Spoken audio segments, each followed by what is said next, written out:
यो नियम कानुन हामीले बनाएको, तपाईहरुले बनाएको, तपाईहरुले कार्यान्वयन नगर्नु नसकेर हामीले कार्यान्वयन गरेर हामीले देखाएको र त्यही नियम कानुनमा टेकेको हो हामीले। अहिले ब्ल्याक टिनको कुरा आइरहेछ, कालो सिसा लगायो। त्यो कालो सिसा बनाउने नियम हामीले कुरेको थियौँ, तपाईहरुले कोर्नु भएको। त्यसलाई हामीले पालनामा त गराएको।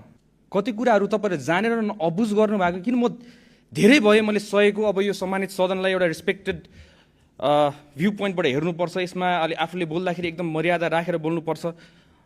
तर घुटकन भइसक्यो।